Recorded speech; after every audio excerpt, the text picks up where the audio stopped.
आपका स्वागत है सिविलियन क्लासेस में। तो हम आज बात करने वाले हैं इरिगेशन इंजीनियरिंग के बारे में। तो प्यारे बच्चों, पिछले क्लास में हम लोग पढ़ रहे थे डैम्स एंड स्पिलवे के बारे में ना। तो डैम्स एंड स्पिलवे में बताए थे कि what is dams, site selection for dams, है ना, कि किस प्रकार से हम साइट सेलेक्ट करते हैं डैम्स के बारे में। फिर हमने बताया था types of dam. Types of dam में हमने बताया था कि आपके चैप्टर के अंदर मतलब आपके सिलेबस के अनुसार जो पढ़ना है वो दो तरीके के डैम्स के बारे में पढ़ना है। पहला है आपका ग्रेविटी डैम्स और दूसरा है आपका अर्थन डैम। तो फिर हमने स्टार्ट किया था ग्रेविटी डैम, और ग्रेविटी डैम में हम लोग पढ़े थे व्हाट इज ग्रेविटी डैम्स, है ना।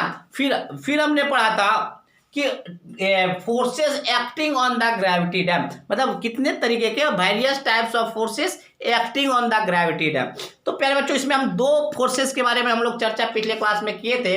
पहला था वाटर प्रेशर के बारे में और दूसरा था सेल्फ वेट के बारे में। तो प्यारे बच्चों, आज हम बात करेंगे सिल्ट प्रेशर और आगे जितने भी फोर्सेस हैं उनके बारे में हम लोग चर्चा करेंगे। चलिए, तो सिल्ट प्रेशर क्या है प्यारे बच्चों। मान लीजिए ये आपका अपस्ट्रीम साइड है, ये मान लेते हैं आपका अपस्ट्रीम साइड है। तो अपस्ट्रीम साइड में क्या होगा प्यारे बच्चों, यहां मिट्टी भी जो जमा होगा ना, सिल्ट पार्टिकल्स जमा होंगे। वो सिल्ट पार्टिकल्स क्या होगा, वो सिल्ट पार्टिकल क्या होगा, इस पे प्रेशर लगाएगा, डैम पे प्रेशर लगाएगा। ठीक है प्यारे बच्चों। तो देखिए कैसे निकाला जा सकता है पीएस बराबर प्रेशर ड्यू टू सिल्ट। कैसे निकाला जाता है, gamma dash silt particle, gamma dash silt particle into height. पहले बच्चों हम लोग ये मानकर चल रहे हैं कि हाइट ऑफ जो सिल्ट है वो क्या है, एचएस है। मतलब एचएस हाइट तक सिल्ट पार्टिकल है, मतलब सिल्ट पार्टिकल है, ठीक है ना। एचएस हाइट तक आपका क्या है, सिल्ट पार्टिकल। यही पार्टिकल आपको क्या लगाएगा, प्रेशर लगाएगा, है ना। तो आपका जो प्रेशर जो होगा वो क्या होगा, gamma dash into height, gamma dash into height, यही तो प्रेशर होगा। अरे गामा क्या है, यूनिट वेट है, तो यूनिट वेट का क्या होता है, किलो न्यूटन पर मीटर क्यूब। आई इंटू हाइट से मल्टीप्लाई कर दिया तो किलो न्यूटन पर मीटर स्क्वायर आया, प्रेशर आ गया ना। चलिए, तो प्रेशर क्या होगा, गामा डैश सिल्ट। तो गामा डैश क्यों यूज किए, क्योंकि सबमर्ज कंडीशन में, इसलिए गामा डैश हमने यूज किया।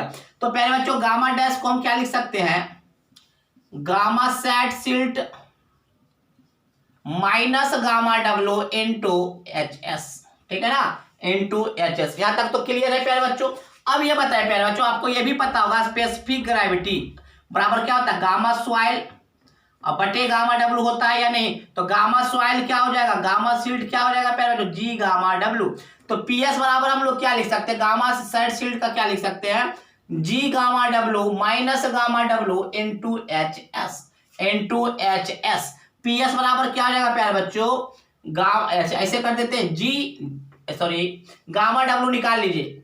तो गामा डब्ल्यू निकलेगा तो क्या बचेगा, G minus one into gamma W into H S, यही निकलेगा या नहीं निकलेगा प्यारे बच्चों, एकदम यही निकलेगा, है ना। अब देखिए प्यारे बच्चों, हम लोग क्या करेंगे,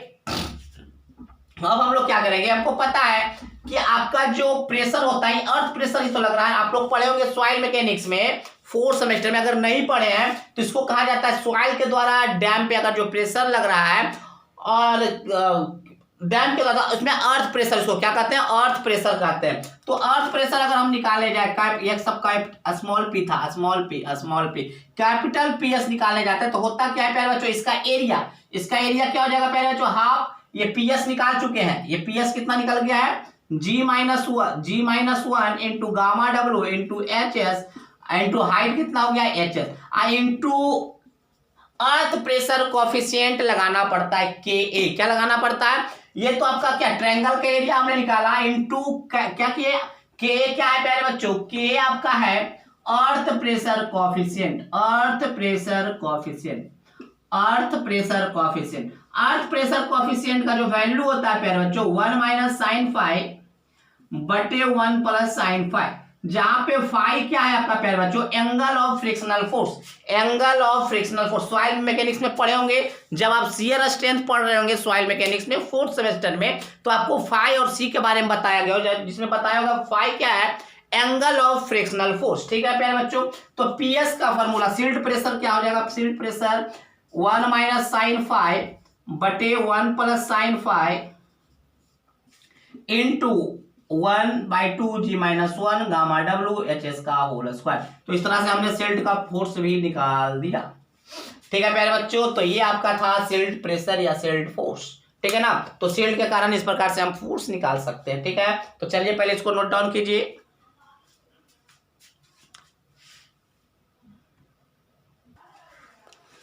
चलिए प्यारे बच्चों हम लोग देखेंगे अपलिफ्ट फोर्स के बारे में। तो प्यारे बच्चों ये आपका डैम्स है, तो डैम्स क्या कर रहा है, सॉइल पे है। डैम तो प्यारे बच्चों बहुत ही बड़ा स्ट्रक्चर है, बहुत ही मैसिव स्ट्रक्चर है। तो वो सॉइल पे क्या लगा रहा है, प्रेशर लगा रहा है।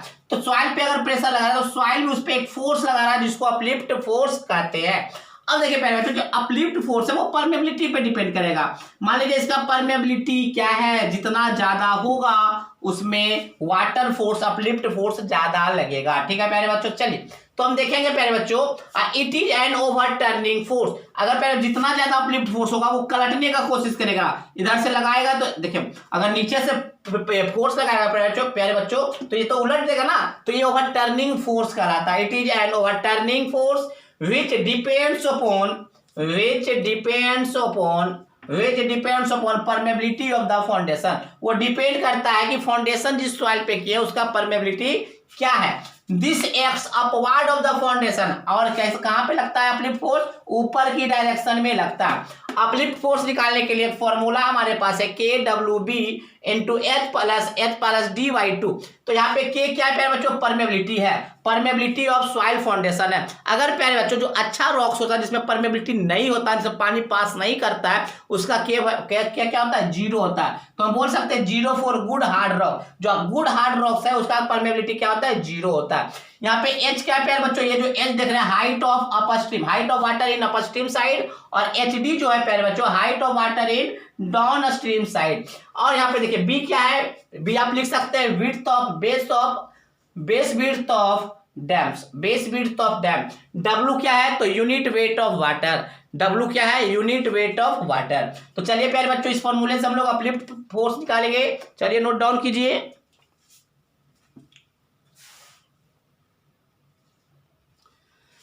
चलिए प्यारे बच्चों हम लोग देखेंगे सिस्मिक फोर्सेस के बारे में। सिस्मिक फोर्स वही एक्ट करता है जहां पे अर्थक्वेक आने के चांसेस होते हैं, मतलब अर्थक्वेक जोन एरिया जहां पे अर्थक्वेक आने के ज्यादा चांसेस होते हैं, सिस्मिक जोन जिसको एरिया कहते हैं, वैसे एरिया में ही आपका सिस्मिक फोर्सेस एक्ट करता है। तो सिस्मिक फोर्स एक्ट जो करता है उसका वैल्यू कैसे हम लोग डिजाइन करेंगे, तो P बराबर WH²। W क्या है, यूनिट वेट ऑफ वाटर, और H क्या है, height of water in upstream side. Upstream side में जो वाटर का डेप्थ है वही आपका कहलाएगा H, है ना।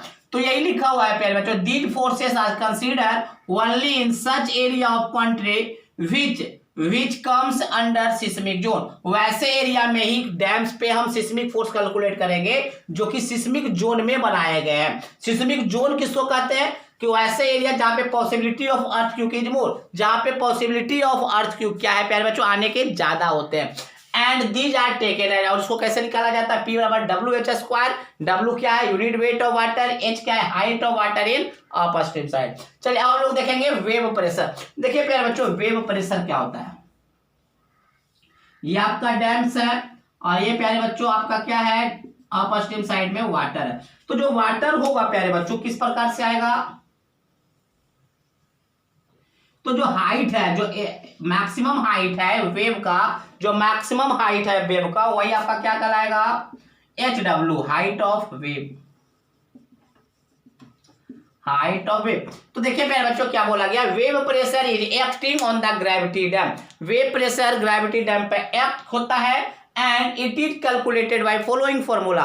और इसको कैलकुलेट के लिए इस फॉर्मूला का यूज करते हैं, wave pressure is equal to 200 HW का होल स्क्वायर, W सफिक्स में HW का होल स्क्वायर। HW क्या है, हाइट ऑफ वेव, ठीक है।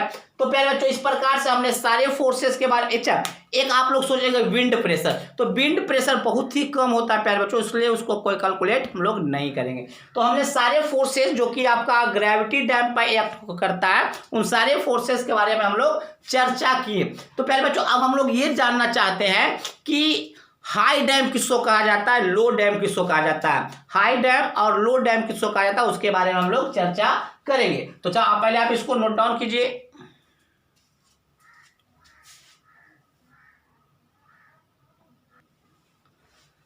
देखिए प्यारे बच्चों हम लोग चर्चा करेंगे लो डैम एंड हाई डैम्स के बारे में। तो देखिए हम क्या लिखते हैं, based on limiting height, based on limiting height of dam, based on limiting height of dam, gravity dams can be, gravity dam can be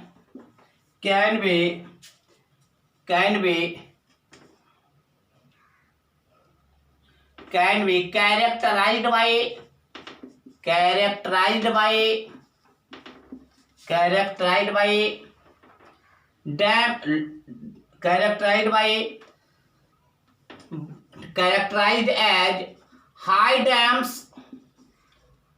dams or low dams,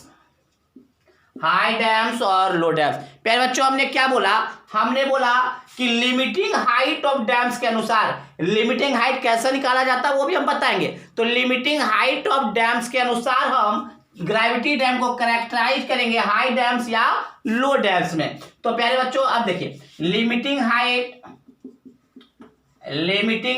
of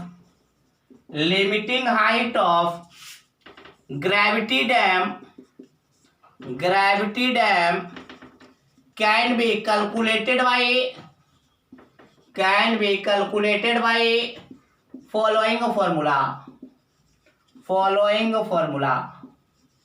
क्या है फॉर्मूला भाई?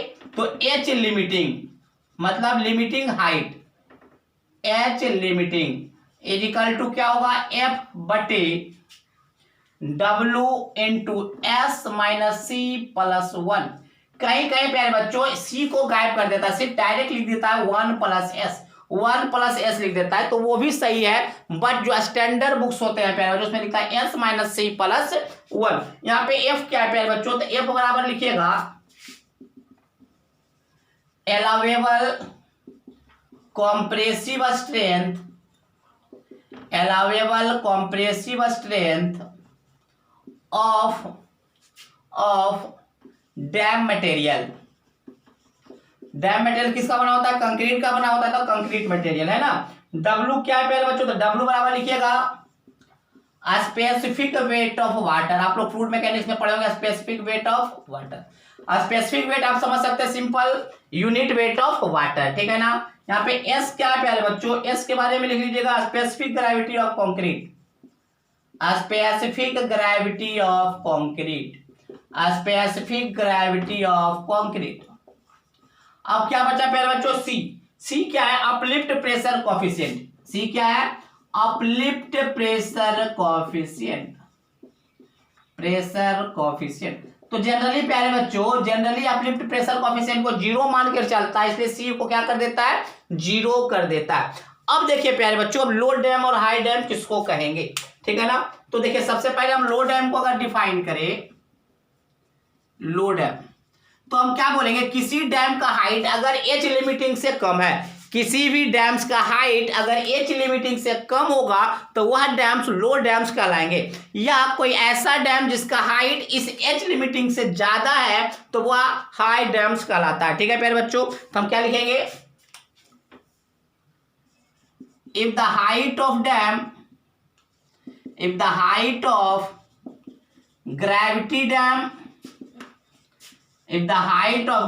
dam is less than limiting height of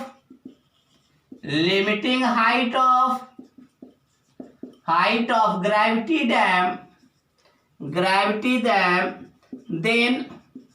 then that type of dam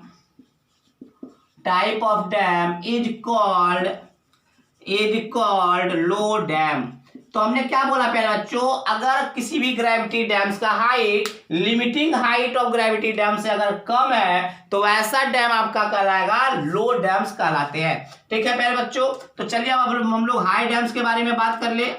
किसके बारे में, high dams के बारे में। तो प्यारे बच्चों हम क्या बोलेंगे, किसी भी हाइट का, अगर किसी भी ग्रेविटी डैम्स का जो हाइट होगा अगर लिमिटिंग हाइट से ज्यादा होगा तो वो क्या कहलाएंगे, हाई डैम्स कहलाएंगे। तो हम क्या लिखेंगे प्यारे बच्चों, if the height if the height of gravity dam is more than limiting height of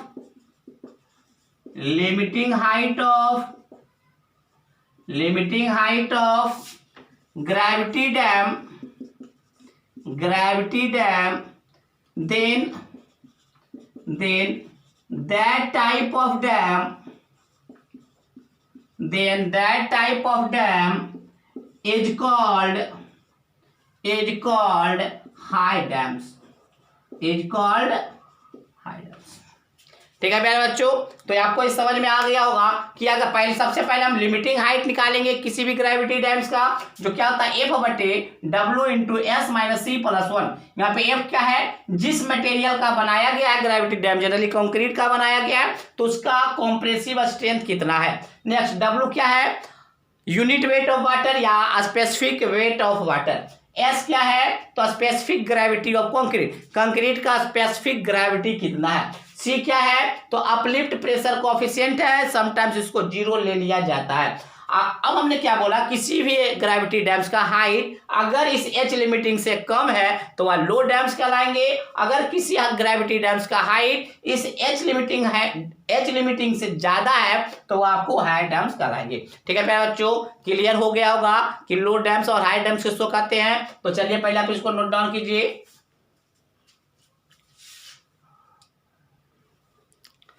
तो पहले बच्चों हम लोग पढ़ेंगे theoretical elementary profile of dam. पहले बच्चों theoretical elementary profile of dam किसको कहते हैं। पहले बच्चों वैसा ग्रेविटी डैम जिसका टॉप विड्थ 0 हो जाता है, एंड ये भी हम बोल सकते हैं ऐसा ग्रेविटी डैम जिसका शेप जो है, क्रॉस सेक्शन एरिया जो है राइट एंगल ट्रायंगल में बनता है। क्या आपने बोला प्यारे बच्चों, पहला बात कि ऐसा ग्रेविटी डैम जिसका टॉप विड्थ 0 एंड उसका जो क्रॉस सेक्शन एरिया है प्यारे बच्चों वो कैसा है, राइट एंगल ट्रायंगल की तरह है, तो वैसा प्रोफाइल जो होता है कहलाता है theoretical elementary profiles of dam. तो प्यारे बच्चों इसका डिफिनेशन हम लोग लिखेंगे, it is a common profile of dam, it is common profile of dam, it is common profile of gravity dam, it is common profile of gravity dam with top width is 0। पहले बच्चों देखिए top width को 0 कर दिया ना, top width ऊपर वाला जो विड्थ है 0 है, top width 0,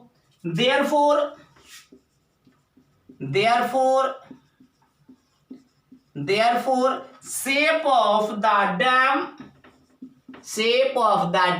is a right angle triangle।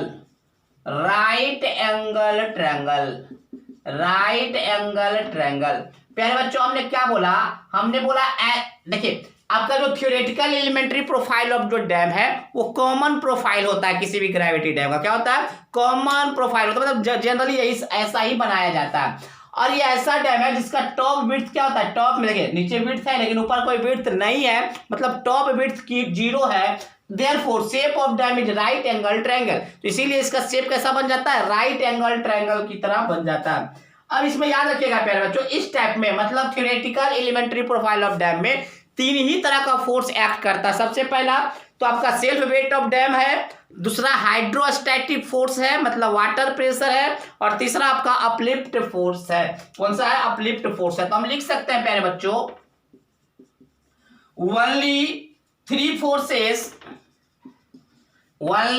forces are considered in theoretical elementary profile of dam।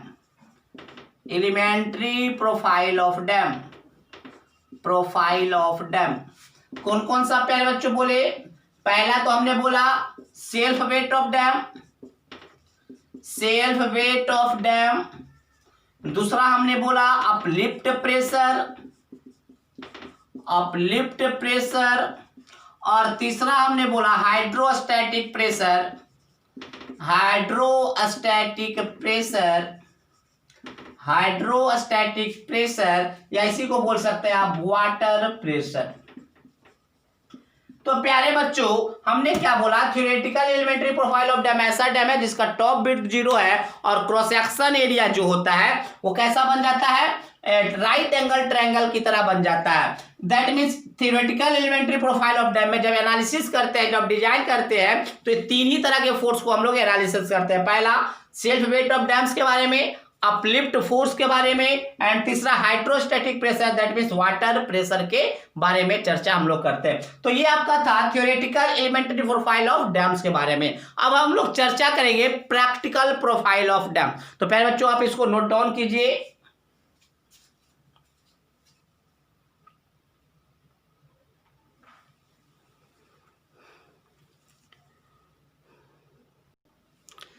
देखिए प्यारे बच्चों प्रैक्टिकल प्रोफाइल ऑफ डैम्स क्या है, देखिएगा अगर मान लीजिए प्यारे बच्चों डैम्स के दोनों साइड क्या है, स्लोप हो, दोनों साइड क्या हो, स्लोप हो, तो इस तरह के जो डैम्स कहलाते हैं वो कहलाते हैं प्रैक्टिकल प्रोफाइल ऑफ डैम। या तो पूरी तरीके से आपका स्लोप हो चाहे पार्ट ऑफ द हाइट में हो। दैट मीन्स मान लेते हैं प्यारे बच्चों इस प्रकार से,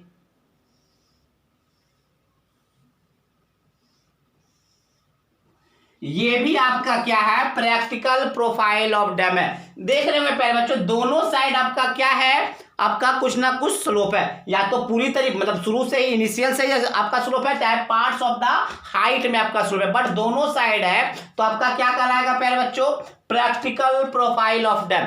तो इसका डिफिनेशन लिखेंगे हम लोग प्यारे बच्चों।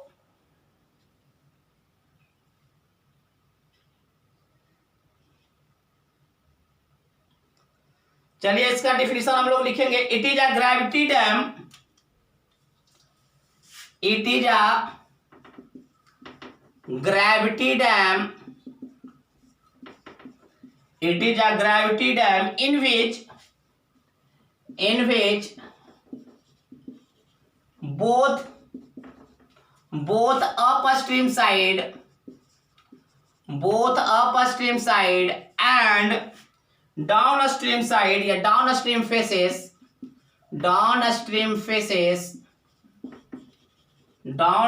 faces either full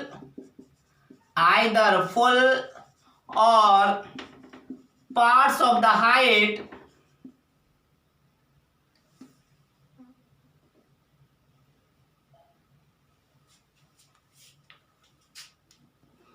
क्या आपने बोला gravity dam in which both upstream side and downstream faces are inclined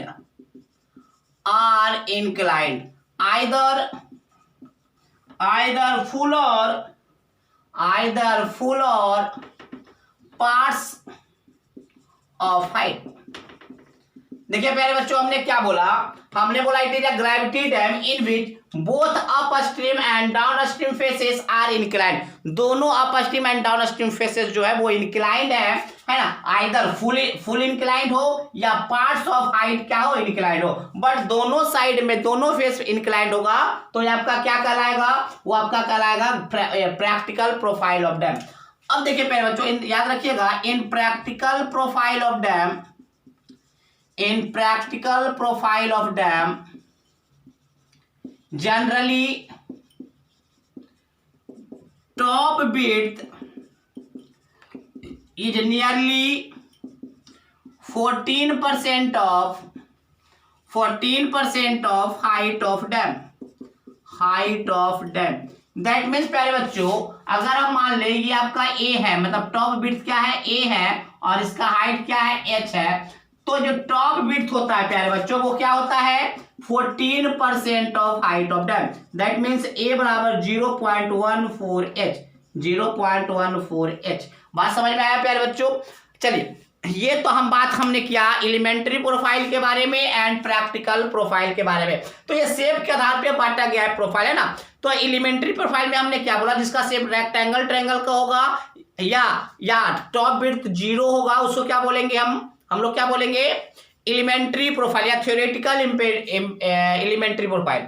practical profile में हम लोग क्या बोले कि ऐसा प्रोफाइल जिसके दोनों साइड मतलब अप स्ट्रीम फेसेस या डाउन स्ट्रीम फेसेस दोनों फेस आपका क्या हो जाए, दोनों फेस आपका क्या हो जाए, इंक्लाइंड हो, या इधर फुल और पार्ट्स ऑफ द हाइट, है ना। चलिए ये हमने बात किया एलिमेंट्री एंड फिर बच्चों इसके पहले हमने पढ़ाया था लो डैम्स एंड हाई डैम्स। उसमें एक पॉइंट आप लोग ऐड कर लीजिएगा, हमने क्या बताया था, एच लिमिटिंग था एफ बटे W S minus C plus one, C को कहीं कहीं नेग्लेक्ट कर देता है तो वन प्लस एस लिखता है ना। तो पहले बच्चों हमने क्या बताया था कि एच लिमिटिंग से अगर बड़ा किसी ग्रेविटी डैम का हाइट होगा तो हाई डैम, अगर एज लिमिटिंग से छोटा होगा तो लो डैम। पहले बच्चों कभी कभी नंबर में दे देता है, तो नंबर में भी आप लोग याद रखिएगा, अगर किसी ग्रेविटी डैम का हाइट लेस देन 88 मीटर, किसी भी ग्रेविटी डैम्स का हाइट 88 मीटर से कम है तो वो कहलाता है लो डैम। क्या कहलाता है, लो डैम। और अगर हाइट 88 मीटर से ज्यादा है तो वो कहलाता है हाई डैम्स। बात समझ में आया। तो ये भी आप वहां पे शॉर्ट में लिख सकते हैं। अगर आपको ऑब्जेक्टिव में पूछ देता है कि 90 मीटर वाले हाइट का जो ग्रेविटी डैम है कौन सा प्रोफाइल में आएगा, तो याद रखिएगा 90 मीटर वाला हाई डैम में आएगा। तो बात समझ में आया। तो 88 मीटर से कम होगा हाइट तो लो डैम, 88 मीटर से ज्यादा होगा तो हाई डैम। तो प्यारे बच्चों आज के लिए बस इतना ही। आज हमने क्या क्या पढ़ा, forces acting on the gravity dams पढ़ा, फिर हमने पढ़ा लो डैम्स किसको कहते हैं, हाई डैम्स किसको कहते हैं, फिर हमने पढ़ा प्रोफाइल मतलब theoretical profile of dam and practical profiles of dam, है ना। तो आज के लिए बस इतना ही।